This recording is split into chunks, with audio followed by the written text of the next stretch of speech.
one of the principal criticisms of public money, that, oh, it's a fixed money supply, the economy will grind to a halt and so on, won't be flexible, won't be dynamic. Nonsense, we can lend it as well as spend it.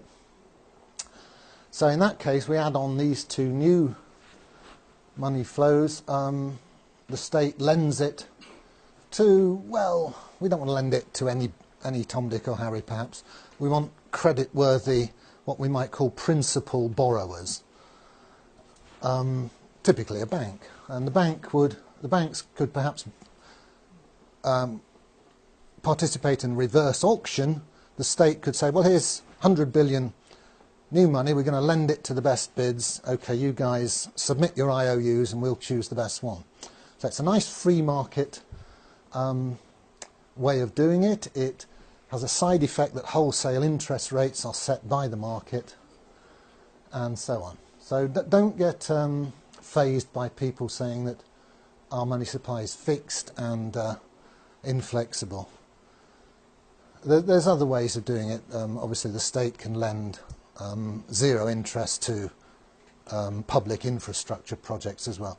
I'm just highlighting this because it's something I've been discussing with Bill Still, who's on the libertarian ticket, and he wants some free market answers to meet his critics. Right, here's a basic operation.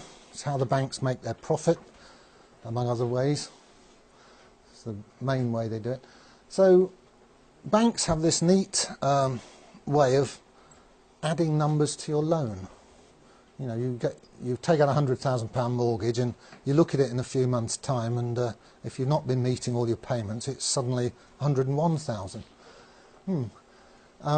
Conversely, all the people who are making deposits with the bank, they get some interest added to their accounts. Not much these days, and the difference between what's added to loans, what adds to the bank's assets, and what's added to the customers' deposits, which increases the bank's liabilities, that's called the spread and gives the bank a lot of its gross profit. It also, of course, charges fees and all sorts of other little niggly ways of getting money out of you. But basically, the interest rate spread is their business model. The bank, as we've seen, have operating costs, same as everybody else, leaving a net profit. And this net profit is then distributed, some of it to the shareholders, some is retained, and banks, as they go on year after year retaining profits, that increases that shareholders' capital account on the balance sheet. The bank gets more valuable to its shareholders. So here's a schematic of what happens to a balance sheet when the customer pays interest to the bank. Here's the balance sheet before. Assets, remember that's all the loans and so on. Liabilities, all the customer's deposits. Here's a customer with some money in the bank. Unfortunately, the bank now is demanding that money from him as interest, and he pays it. What happens to the balance sheet? Well, the assets stay the same, all the loans. That money didn't get added to his loan, it was actually paid by him. Where does it go? Well, schematically, it ends up in the shareholders' capital account here, which grows by that amount. Other liabilities stay the same. Obviously, it goes through, in formal real-world accounting, it will go through the profit and loss account. But profit and loss accounts are regularly reconciled into the balance sheet. So we can say schematically that this charge on the customer, the interest, is ending up, to a first approximation, as shareholders' capital. And remember, if you wind the bank up, this is perfectly spendable money. Yeah. Conversely, it's just when the bank pays a little bit of interest to a customer, well, here's the shareholders' capital account, and it shrinks, and the customers get some new money. That's a liability to the bank. So it's just the opposite of the previous slide. There's the gross interest charged on loan. There's the interest paid back to depositor. The difference is the gross profit, which it's sort of a bit skew that it accumulates on the liability side of the bank's balance sheet, but all that means is that the shareholders have dibs on it, should the bank be wound up. Okay, I'll switch tack now to the basic structure of the UK banking system, which is a two-tier system. There's a bunch of banks, high street banks, Lloyds, HSBC and Barclays, etc.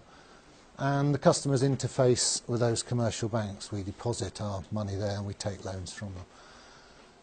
Each of those banks has its own reserve account at the Bank of England, the central bank.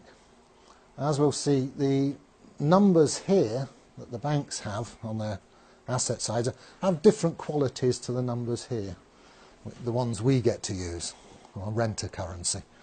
We can't get our hands on the stuff there, unfortunately, although we own it, the bank. So here's a schematic of the two-tier money system. Here's us out here in the economy using what are called broad money numbers. Those ones that have been lent into existence, they're just called broad money. There's a lot more of them than what's called the base money, which circulates between the banks. Goes from one reserve account to another within the computers at the Bank of England. So, interesting points. The causality goes that way. We do all our business, run our economy, and then at the end of each day, behind the scenes, the banks do interbank settlement using these base money numbers. And very interestingly, there's no crossover between, there's no direct crossover between the circulation of these base money numbers between the banks themselves and the circulation of the broad money numbers which you and I get to use. That curtain puts a barrier between them.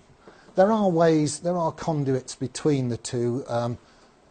Technically, you can buy and sell gilts here, and you can buy and sell gilts here, and the banks can order physical cash here, and we can get hold of physical cash. But as regards the electronic money, that's more or less all of our medium of exchange, these two circulations are disjoint, they don't cross over. Mike Black is going to explain this more fully this afternoon, or later this morning, later anyway.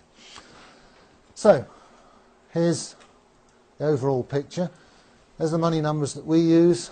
They come in and out of circulation as loans are taken out and repaid. Ambiguity, are they money or credit? Well, you can always have a good argument about that. To all intents and purposes, they're money. And they circulate with great complexity as we do our business. And then basically at the end of each business day, the huge number of money transfers of this sort of broad money is settled by net transfers of this sort of base money.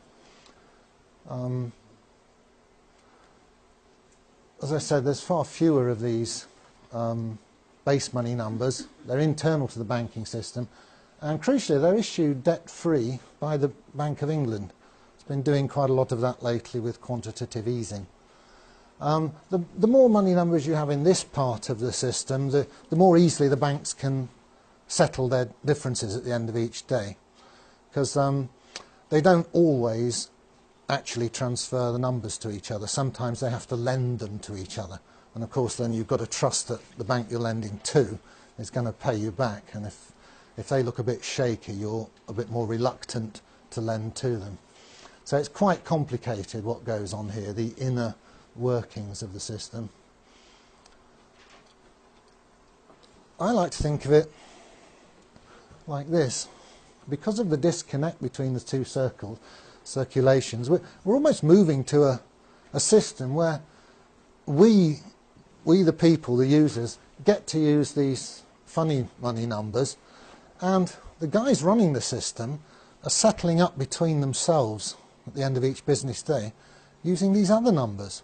And there's getting to be such a disconnect between them, they might as well be using Smarties to settle up, because their game is to make a very good living by making the rest of us use their funny money numbers. And we gradually, since the Second World War, we've moved incrementally into this, what's now a scam. I think I'll leave it there then and take questions.